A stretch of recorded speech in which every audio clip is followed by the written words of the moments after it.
Welcome to a series of lectures called Glass, Selected Fundamentals, Basic Principles and Background Information. My name is Christian Roos. I'm professor at RWTH Aachen University and head of the chair for glass and glass ceramic.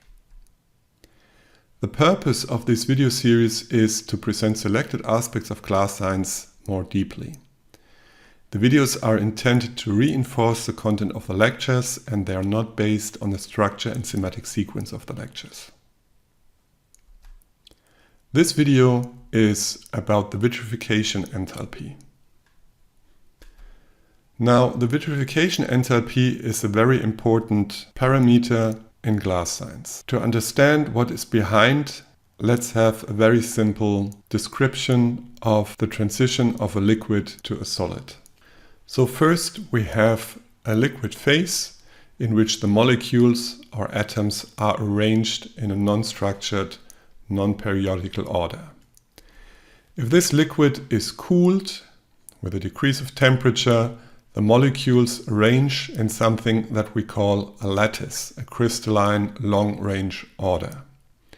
The process for aligning all the molecules in this long-range order needs time. The result of such an order process is a crystal. The transition from the liquid to the solid to the crystalline solid in that case is a phase transition first order. Now let's assume we don't allow enough time for the conversion of the liquid into the solid phase. This leads to the situation that the molecules somehow try to form a crystalline lattice, a long-range order, but because of lack of time, they are not able to achieve their goal completely. Meaning the structure that is achieved is somewhat similar to a crystalline order, but not the same. So it's an unstructured state that is something between the fully liquid state and the fully crystalline. This is what we call a glass. And as you can already see from this simple picture here, the space that is occupied by the molecules which have not achieved the fully crystalline state compared to the crystalline state is larger than in the crystalline state. So we can already state here that the glass always has the higher molar volume compared to the isochemical crystal. And with that higher molar volume, the glass also has the higher energy because it has not been able to achieve the thermodynamic equilibrium of a crystalline state.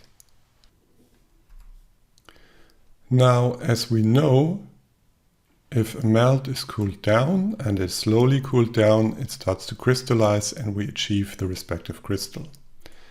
If the melt is undercooled, at a certain point we have the glass transition in which the viscosity gets so high that no molecular or atomic movements can take place anymore and we achieve the glassy state. However, as we can see here, the cooling rate determines the temperature at which the glass transition takes place. So with higher cooling rates we have higher glass transition temperature, and with lower cooling rates the glass transition temperature decreases.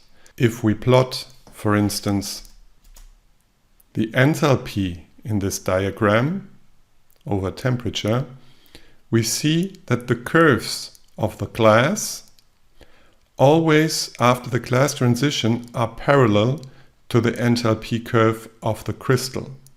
And if we take a defined cooling rate, we consider this difference between the glass curve and the crystalline curve as constant. And this energy difference between the glassy state after the glass transition and the crystalline phase is called vitrification enthalpy. So if one knows the enthalpy state of the crystalline reference state and the vitrification enthalpy, one can calculate the enthalpy state of the respective glass. However, it has to be noted that the vitrification enthalpy depends on the cooling rate of the melt. But for slow cooling rates under normal laboratory conditions, the variation of the vitrification enthalpy as a function of the cooling rate is very minor.